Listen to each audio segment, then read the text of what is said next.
Isipin ninyo ito, isang napakainit na araw ng Hulyo. Niyayaya kayo ng mga kaibigan ninyo para mag-barbecue at tila nang iinggit ang malamig na tubig ng ilog. Pero hulaan nyo kung nasaan kayo. Nakayukod na naman sa inyong garden, nagbubunot ng panirang damo. Ramdam nyo ba yan? Paano kung sabihin ko sa inyo na pwedeng magbago iyan? Paano kung makagawa kayo ng garden na kailangan lang alagaan ng ilang oras kada linggo? Parang imposible, di ba? Pero hindi. Ito ang diskarte ng tinatawag nating lazy na hardinero. Ngayon, ibibigay ko sa inyo ang 20 pangunahing sikreto kung paano magplano ngayong simula ng tagtanim para sa tag-init. Ang gagawin nyo na lang ay magpahinga at mag-ani. Handa na ba kayong kalimutan ang sakit ng likod at ang paggamit ng asarol? Tara na. Linawin na natin agad ito. Ang lazy garden na sinasabi ko ay hindi isang bakuran na pinabayaan at puno ng damo. Sa katunayan, ito ay isang napakatalino, pinag-isipan at epektibong sistema ng paghahalaman. Ang buong diwa nito ay hindi ang makipaglaban sa kalikasan, kundi ang makipagtulungan dito. Hindi natin gagamitin ang ating lakas sa mga walang kabuluhang gawi na minana natin sa ating mga lolo at lola. Sa halip, minsan lang tayong gagawa ng isang sistema na halos mag-isa ng aandar. Isa itong investment. Maglalaan ka ng mas maraming oras at lakas sa simula, sa panahon ng pagtatanim, at sa buong tag-araw, makakatanggap ka ng dividends, libreng oras at saganang ani. Ang pundasyon ng diskarting ito ay nakabatay sa prinsipyo ng permaculture, ang paggawa ng isang self-sustaining na ecosystem. Mukhang komplikado, pero napakadali lang itong gawin. At tatalakayin natin yan ngayon, sunod-sunod. Simulan natin sa pinakaimportante, ang plano. Kung wala ito, masasayang lang ang lahat ng gagawin mo. Hindi ito komplikado. Isang simpleng plano lang sa papel. Mukhang nakakainip, tama? Pero maniwala ka sa akin, ang isang gabing pagpaplano habang may lapis ka sa kamay ay makakatipid sa iyo ng dos-dosenang oras kapag tag-araw. Hindi mo kailangang maging isang inhinyero o mahusay sa pagguhit. Iguhit mo lang ang layout ng iyong bakuran. Markahan mo kung nasaan ang hilaga at timog. At higit sa lahat, alamin mo ang galaw ng sikat ng araw sa buong maghapon. Saan ba tumatama ang araw sa umaga? Saan naman pagkatapos ng tanghalian? Ito ang pinakakritikal dahil halos lahat ng gulay ay nangangailangan ng 6 hanggang 8 oras ng direktang sikat ng araw araw-araw. Ilagay mo rin sa plano ang bahay, ang bodega at ang malalaking puno na nagbibigay ng lilim. Huwag ding kalimutang markahan kung nasaan ang gripo o pinagmumulan ng tubig. Pagkatapos mo lang gawin ang lahat ng ito, saka mo palang simulan ang pag-aayos ng iyong mga higaan o taniman. Ang simpleng guhit na ito ang magiging road map mas mo. Magiging malinaw sa iyo kung ano ang itatanim at kung saan. Hindi ka na magpapatakbo-takbo sa bakuran na may dalang pala, nagdedesisyon habang nagtatrabaho. Ito ang pundasyon ng isang organisadong hardin na talagang makakatulong sa iyo. May plano na kayo. Ngayon, pag-usapan naman natin ang tamang forma at laki ng inyong mga kamang taniman. Kalimutan na natin ang mga dambuhalang taniman na kailangan pang araruhin ng traktora. Ang pipiliin natin ay ang mga permanenteng kamang taniman or fixed beds. Ibig sabihin, isang beses mo lang itong gagawin at tatagal na yan ng maraming taon.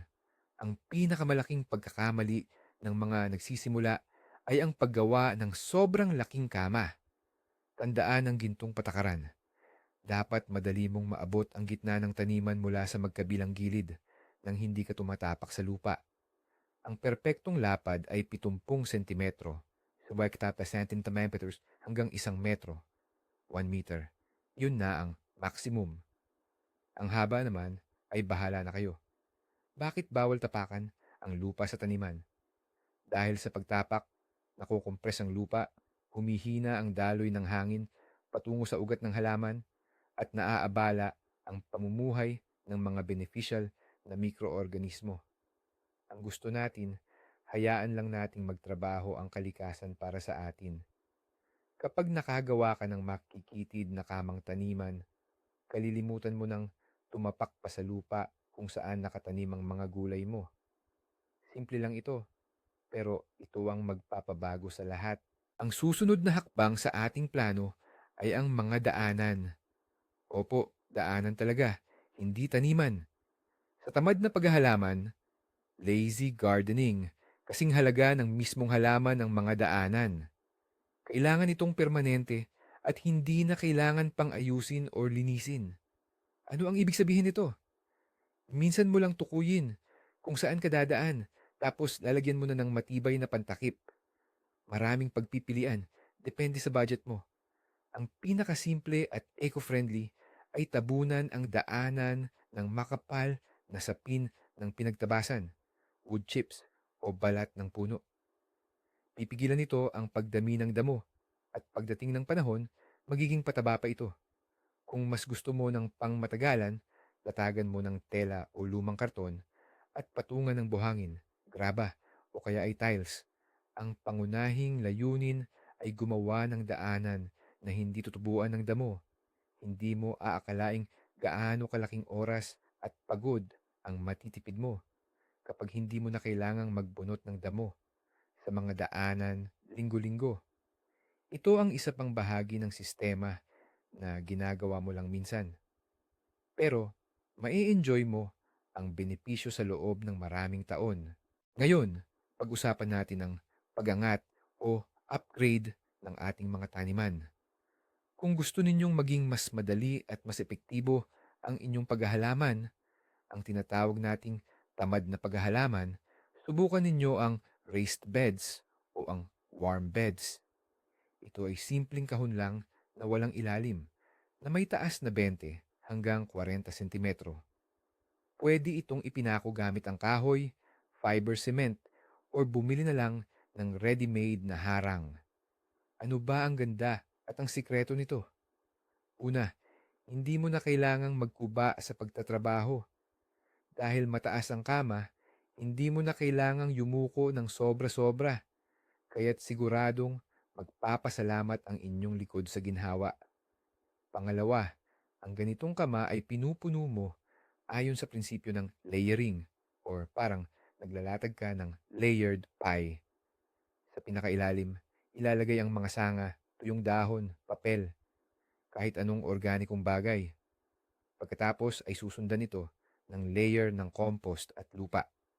Sa paglipas ng panahon, mabubulok ang mga organikong bagay na ito.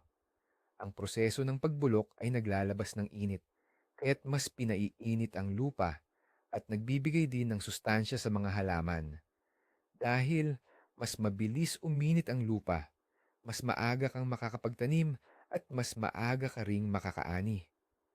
Higit pa rito, mas madali mong kontrolin ang komposisyon ng lupa at mas protektado pa ang taniman dahil hindi ito matatapakan ng mga bata o ng alagang hayop. Oo, aabutin ka ng oras sa paggawa nito, ngunit tandaan, ito ay puhunan sa inyong hardin na siguradong babalik sa iyo ng higit pa sa inaasahan. Isa sa pinakamalaking kalaban ng hardinero, ang pala. Tama, hindi ka nagkamali ng dinig. Ang taunang paghuhukay ng malalim sa lupa ay sobrang nakakapagod at sa totoo lang, mas marami pa itong dala na pinsala kaysa benepisyo.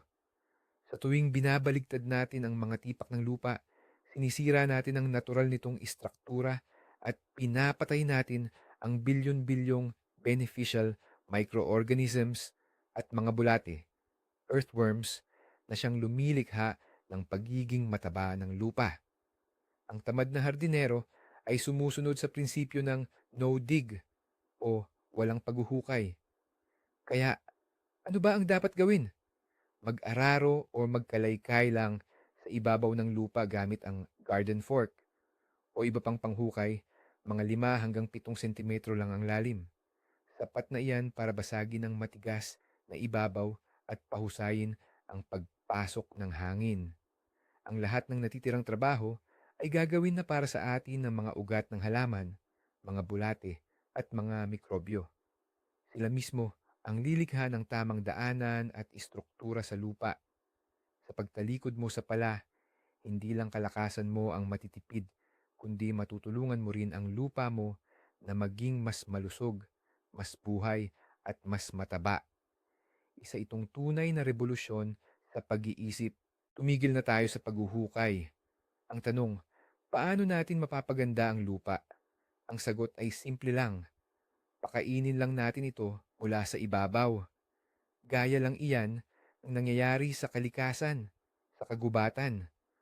Wala namang naguhukay o nag-aararo sa ilalim ng mga puno, hindi ba? Ang mga dahon at sanga ay nalalaglag lang mula sa itaas, nabulok, at siyang nagpapalusog sa mga puno. Ganoon din ang gagawin natin. Ang pangunahing pagkain natin para sa lupa ay ang compost. Ito ang tinatawag na itim na ginto ng mga naghahalaman. Siguraduhin na gumawa kayo ng compost pile or compost box sa inyong bakuran. Ilagay diyan ang lahat ng organikong materyales, mga pinutol na damo, mga damong ligaw, pero dapat walang buto, mga balat ng gulay mula sa kusina, at mga pinagtabasan ng halaman. Sa loob ng 1 hanggang 1.5 taon, makukuha ninyo ang dekalidad na pataba na puno ng sustansiya at mabuting bakterya. Tuwing darating ang tagsibol, kailangan lang ninyong magkalat ng ilang sentimetrong kapal ng compost sa ibabaw ng inyong mga kama at bahagya lang itong ilusin. Sapat na ito para maging busog ang inyong mga halaman sa buong season. Wala ng kemikal, wala ng komplikadong pagpapakain. Narito na ang pinakasikreto ng tamad na hardinero. Ang sandata panlaban sa damo at tagtuyot. Ito ay ang mulch. Ano ba itong mulch? Ang pagmumulch ay ang pagtakip sa ibabaw ng lupa sa paligid ng mga halaman gamit ang kahit anong organic na materyales. Pwede itong mga ginupit at pinatuyong damo, dayami, straw, pinagtabasan, sawdust, dinurog na balat ng kahoy, bark, o di kaya'y simpleng mga damo lang na inalis mo. Ano ba ang ginagawa ng mulch? Aba, gumagawa ito ng himala. Una, ang kapal na 5 hanggang 10 sentimetrong mulch ay hindi lang basta hahayaang tumubo ang karamihan sa mga damo. Kaya napakalaki ng bawas sa pagbubunot. Pangalawa, pinoprotektahan ng mulch ang lupa laban sa mabilis na pagkatuyo. Mas mabagal maubos ang tubig, ibig sabihin, hindi mo na kailangang magdilig ng madalas. Pangatlo, nagsisilbi itong panangga. Pinoprotektahan nito ang lupa mula sa matinding init ng araw at sa kabilang banda, panlaban din sa sobrang lamig o pagyeyelo. Pang-apat, at ito ang pinakamaganda, ang ilalim na bahagi ng mulch ay unti-unting nabubulok. Nagiging natural itong pataba sa lupa at pagkain din ng mga earthworm or bulate. Kaya ito ang absolute must-have mo sa paghahardin. Talakayin natin ng mas detalyado kung ano-ano ang pwedeng gamitin para sa mulch. Ang pinakaabot kaya at libreng option ay ang pinutol na damo o grass clippings. Pero mayroon lang isang mahalagang punto. Ang sariwang damo ay hindi pwedeng ilagay ng makapal dahil mabubulok ito at magiinit. Kailangan muna itong patuyuin ng bahagya sa ilalim ng araw. Ang perpektong opsyon naman ay ang dayami o straw. Magaan ito, maganda ang daloy ng hangin at matagal bago ito mabulok. Mahusay ring gamitin ang sawdust o wood shavings. Pero mas mainam kung luma na o naimbak na ang gagamitin natin. Ang sariwang sawdustom kasi kapag nabubulok, kinukuha nito ang nitrogen mula sa lupa. Isa pang super material ay ang ordinaryong karton. Bago magsimula ang taniman, pwede itong ipanlatag sa kamang taniman, butasan, at saka itanim ang mga punla gaya ng repolyo o kalabasa. Lubusan nitong haharangan ang pagtubo ng mga damo at pagdating ng katapusan ng season, natural na itong magiging lupa. Mag-eksperimento lang kayo. Ang importante lang, siguraduhin na makapal ang inyong mulch at wala itong kasamang mga buto ng damo. Siguradong babaguhin nito ang karanasan ninyo sa paghahalaman. Ang isa pa sa malaking nakakaubos ng ating oras ay ang pagdidilig, yung tipong walang tigil sa pagbubuhat ng regadera at paghahatak ng hose, lalo na kapag tag-init. Pero pwede nating solusyonan yan minsan at para sa lahat. Ang sagot ay tinatawag na drip irrigation system. Ito ay isang sistema ng mga hose at maliliit na tubo na may butas kung saan dahan-dahan umaagos ang tubig, patak-patak, diretso sa ugat ng bawat halaman. Ano ang mga benepisyo? Napakarami. Una, napakalaking tipid sa tubig. Hindi na ito sumisingaw sa lupa o umaagos lang sa semento at pathway. Lahat ng tubig ay napupunta sa dapat nitong puntahan. Pangalawa, makakatipid ka rin sa oras. Pwede mong ikonekta ang sistema sa isang timer. Kaya't ito na mismo ang magbubukas at magsasara sa tamang oras. Halimbawa, sa gabi, kung kailan minimal lang ang pag-evaporate ng tubig. Pangatlo, mananatiling tuyo ang mga dahon ng halaman. Ito ay isang napakagandang paraan para maiwasan ang maraming sakit na dulot ng fungus tulad ng Phytophthora na madalas tumama sa mga kamatis. Ngayon, madali nang makakabili ng ready-made kits para sa drip irrigation na parang pinagsama-sama mo lang na toy blocks. Kaya mong i-assemble sa loob lang ng kalahating oras. Marami ang nag-aakala na ang drip irrigation o patubig na patak-patak ay mahirap gawin at magastos. Pero hindi iyan totoo. Ang pinakasimpleng sistema ay kayang-kaya mong gawin at napakamura lang. Ang kailangan mo lang ay isang malaking barilis or drum na nakaangat ng hindi bababa sa 1 metro, isang gripo, at ang espesyal na drip tape na mabibili sa anumang hardware or garden supply store. Ang drip tape ay manipis na hose na mayroon ng nakabaong maliliit na butas o mga dripper. Ilatag mo lang ito sa gilid ng mga hanay ng halaman, ikonekta sa bariles, at lagyan ng tubig. Yan na, kusang gagana ang sistema dahil sa gravity. Wala nang kailangang pumpo or kuryente.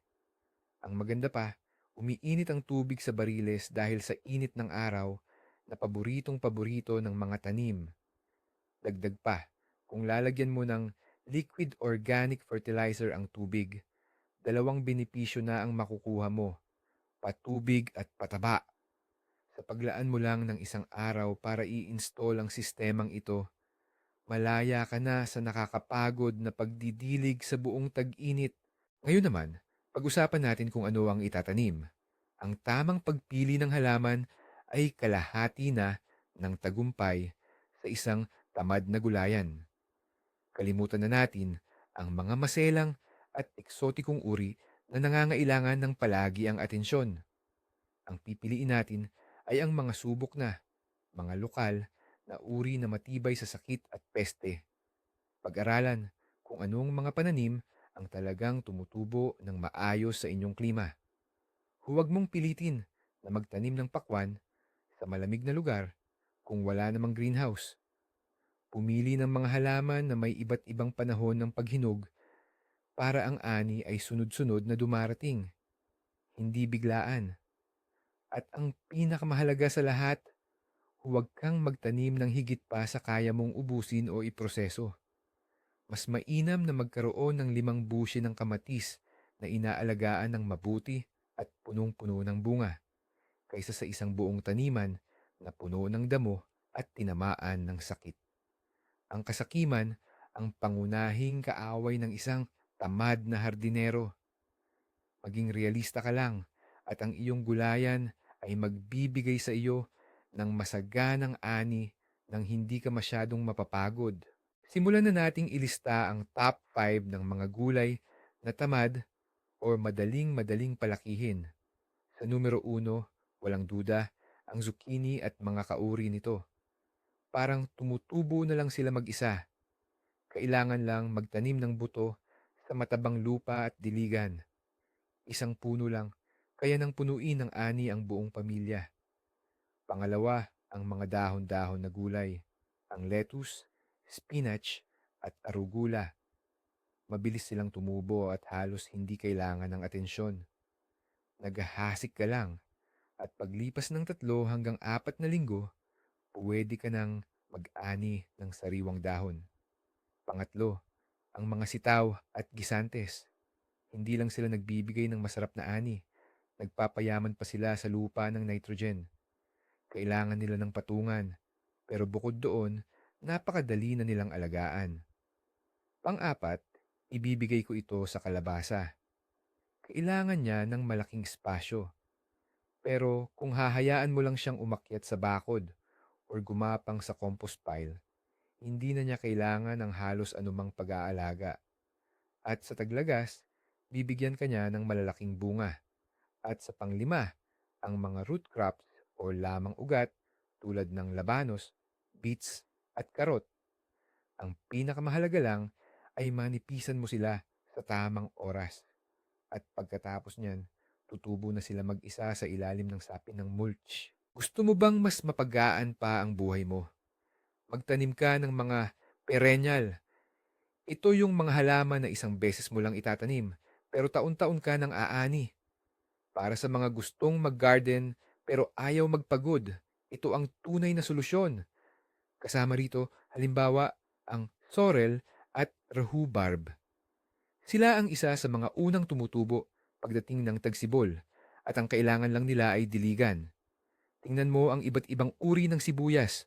Halimbawa, ang sibuyas na dahon o chives. Magtanim ka lang ng isang bumbilya at pagdating ng tagsibol at tag-init, sige ka na sa paggupit ng sariwang berdeng dahon. Ang asparagus naman, isa itong tunay na delikadesa na aabot sa 20 taon ang pamumuhay sa iisang lugar, ang horseradish o mustard root. Dito naman, ang sikreto ay limitahan ang paglago niya. Dahil kung hindi, baka sakupin na niya ang buong hardin mo. Huwag mo ring kalimutan ang mga perennial na pampalasa tulad ng mint, lemon balm, thyme, at oregano. Hindi lang ito magpapaganda sa mga luto mo, kundi aakit pa ito ng mga pollinator, mga bubuyog at insekto sa iyong bakuran. Ito ang pangmatagalan mong investment para sa masaganang ani at mas maraming free time. Ang susunod na matalinong diskarte ay ang companion planting o ang pagsasamang pagtatanim. Ang ilang halaman, kapag magkatabi, ay nagtutulungan. Maaari nilang itaboy ang peste, akitin ng mga insektong nakakatulong, o kaya naman, mapabuti pa ang lasa ng katabing pananim. Isa itong malawak na agham, pero mayroon namang ilang klasiko at subok ng mga kombinasyon. Halimbawa, ang karot at sibuyas. Ang amoy ng sibuyas ay nagtataboy sa pesteng lumilipad sa karot at ang amoy ng karot naman ang nagtataboy sa pesteng lumilipad sa sibuyas. Ang kamatis naman ay magandang kasama ang basil. Pinapaganda nito ang lasa ng kamatis at nagtataboy din ng peste. Para mataboy ang uod ng repolyo, magtanim ka ng dill, celery, or sage sa tabi ng repolyo.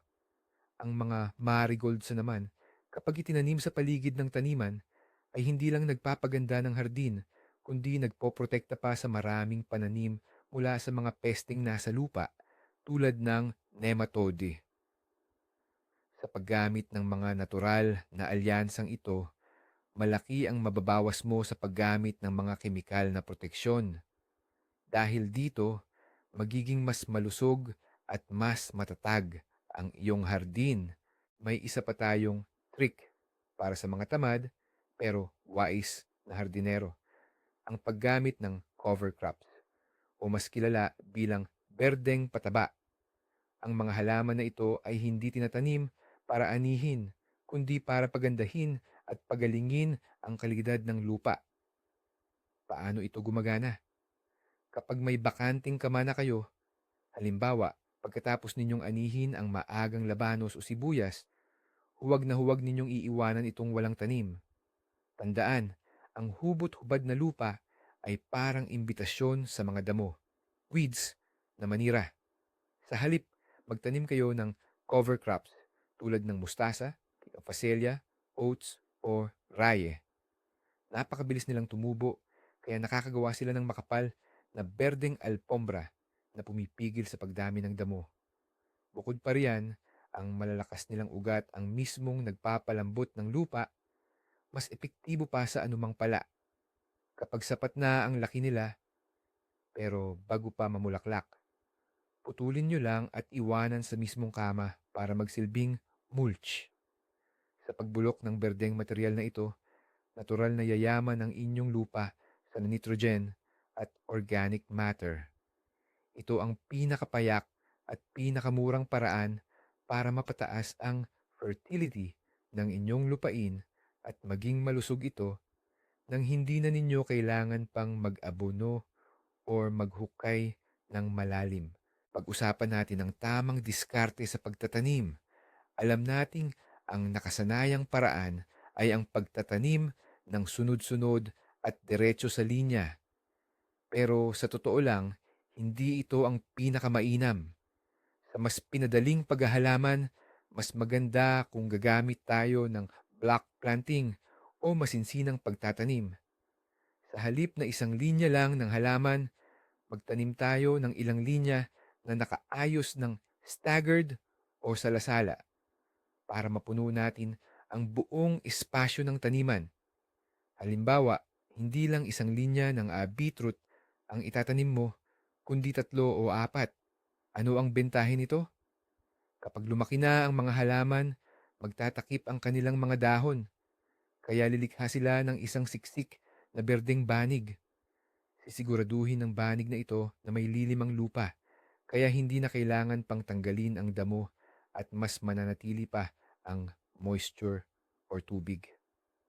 Makukuha mo ang parehong epekto na ibinibigay ng mulch pero galing na mismo sa iyong mga pananim. Dagdag pa rito, dahil mas siksik ang tanim mo, mas nagagamit mo ng husto ang espasyo ng iyong kama at mas marami kang aanihin sa bawat metro kwadrado. Siyempre, hindi ito angkop para sa malalaking halaman na palapad tulad ng kalabasa o zucchini. Pero para sa mga tanim tulad ng karot, sibuyas, beetroot at mga letsugas, ito ang perpektong solusyon. Ang paghahasik ng maliliit na buto tulad ng karot o perehil ay talaga namang nakakainis at mahirap. Madalas silang bumagsak ng magkakasama, kaya siksikan ng tubo. Pagkatapos, kailangan mong mag-aksaya ng oras, nakatayo sa nakakangalay na posisyon para lang manipisan ang mga sumibol. Hindi ito tipid sa oras o pagsisikap. Pero may solusyon dyan. Gumamit ka ng seed tape o mga buto na nakadikit na sa rolyo ng papel. Ito ay simpleng papel lang kung saan nakadikit na ang mga buto sa tamang agwat. Ang kailangan mo lang gawin ay gumawa ng maliit na uka, ilatag ang rolyo, takpan ng lupa at diligan. Ang mga tutubo ay magiging pantay na pantay at hindi mo na kailangan pang manipisan ang mga ito. Kahit na mabibili ang mga seed tape sa tindahan, madali lang din itong gawin sa bahay. Kumuha lang ng strip ng toilet paper, maghanda ng pandikit gamit ang gawgaw o harina. Gamit ang toothpick, maglagay ng maliliit na patak ng pandikit at idikit ang mga buto sa tamang distansya. Maaari mong gawin ito sa mga libreng oras mo at sa pagdating ng panahon ng pagtatanim, makakatipid ka ng napakaraming oras. Kung ikaw mismo ang nagpapalaki ng iyong mga punla, alam mo kung gaano kahalaga na sanayin muna ang mga ito bago itanim ng direkta sa lupa. Ibig sabihin, Dahan-dahan mo silang papasanayin sa init ng araw, sa hangin, at sa pabagubagong temperatura. Kadalasan, ang ibig sabihin niyan ay araw-araw mong ilalabas at ipapasok ang napakaraming try, isang nakakapagod na trabaho. Pero may mas madali pang paraan. Maglagay ka ng maliit na nursery or pansamantalang kulungan para sa iyong mga tanim sa iyong bakuran. Mga 1 o 2 linggo bago mo planuhin na itanim ang mga punla, ilipat mo muna silang lahat doon. Takpan mo ito ng agrofiber o telang proteksyon. Sa unang mga araw, buksan mo lang ang takip ng mga 2 oras at dahan-dahan mong dagdagan ang oras na ito. Pagkalipas ng ilang araw, pwede mo nang iwanang nakabukas yon buong araw hanggang sa iwan mo na ring bukas kahit gabi. Sa ganitong paraan, unti-unting maa-acclimate ang mga tanim sa bagong kapaligiran nang hindi sila na-stress at nang hindi ka na rin kailangan pang mag-abala. Poprotektahan sila ng agrofiber mula sa matinding sikat ng araw at sa posibleng lamig ng gabi. Simple lang ito, pero napakabisa at talagang epektibo. Kahit sa pinakaalagang hardin, hindi pa rin maiiwasang may sumibol na ligaw na halaman. Pero ano nga ba ang dapat nating gawin sa mga ito? Hindi lang natin sila basta-bastang itatapon sa compost. Sa halip, ginagamit natin ang tinatawag na putulin at iwanan, chop and drop, na pamamaraan. Kung ang damo ay hindi pa nakakapagbigay ng buto o namumunga, putulin lang ito malapit sa ugat gamit ang flat hoe or kagamitan at iwanan na lang nakalatag sa mismong halamanan. Ano ang hatid nitong benepisyo? Una, hindi ka na mag-aaksaya ng oras sa pag-iipon at pagdadala ng mga damo papunta sa compost pile. Pangalawa, kapag iniwan sa ibabaw, mabilis itong matutuyo sa init ng araw at magiging dagdag na mulch. Poprotektahan nito ang lupa at mananatili ang halumigmig nito. Pangatlo, habang unti-unting nabubulok ang mga ito, ibabalik nila sa lupa ang lahat ng sustansya o nutrisyon na kinuha nila rito. Sa ganitong paraan, ang mga damo na dating itinuturing nating kaaway ay nagiging katuwang natin sa paghahardin. Maging ang mga ugat na naiwan sa lupa ay may silbi rin. Habang naaag na sila, nagiiwan sila ng mga butas o channel na nagpapabuti sa istruktura ng lupa. Ang pinakamahalaga, gawin ito ng regular at huwag na huwag hayaang makapagbigay ng buto ang mga damo. At ang huli, ang ika-20 sekreto, hikayatin ninyo ang mga kaalyado sa inyong panig. Ang tinutukoy ko ay ang mga kapaki-pakinabang na insekto at ibon. Gumawa kayo ng komportabling kalagayan para sa kanila. Magtanim kayo sa halamanan o malapit dito ng mga bulaklak na maraming nektar tulad ng calendula, kila, marigold, cosmos at facilia. Hihikayatin ng mga ito ang mga pukyutan at bumblebee para sa pulinasyon, pati na rin ang mga ladybug at lashwing na siyang matinding kalaban ng mga aphid. Mag-iwan kayo ng maliit na isla ng ligaw na kalikasan sa isang sulok ng inyong bakuran. Huwag ninyong gapasin ang damo roon. Diyan maaaring manirahan ang mga ground beetle na kumakain ng mga slug. Maglagay din kayo ng bird bath para sa mga ibon. Ang mga maya at iba pang maliliit na ibon ay masisiyahang ubusin ang mga uod, as caterpillar, at iba pang peste. Sa paglikha ng biodiversity sa inyong lupa, bumubuo kayo ng isang balanse at self-regulating na ekosistema. Hindi ninyo na kailangang maghabol gamit ang pang-spray. Gagawin ng kalikasan ang halos lahat ng trabaho para sa inyo at ang maiiwan na lang sa inyo ay ang pagmasid at pag-ani ng malinis at malusog na mga produkto. Kaya, atin ang pagtibayin ang lahat. Kitang-kita naman natin, hindi talaga tungkol sa katamaran ang konsepto ng tamad na paghahardin. Sa halip, ito ay tungkol sa matalinong pamamaraan at estratehikong pagpaplano. Sa halip na bayani-bayani tayong makipaglaban sa mga problema sa buong tag-init, minsan lang tayo sa tagsibol nagtatayo ng isang sistema na siyang umiiwas na sa paglitaw ng mga problemang iyon. Ang mga raised bed or permanenteng kamang taniman, mga mulched na daanan, drip irrigation, pag-iwas sa paghuhukay at tamang mulching. Ito ang mga pundasyon na magbibigay sa iyo ng mas pinahabang bakasyon sa hardin ngayong tag-init. At ang pinaka nakamamangha rito, hindi lang nito iniligtas ang iyong lakas.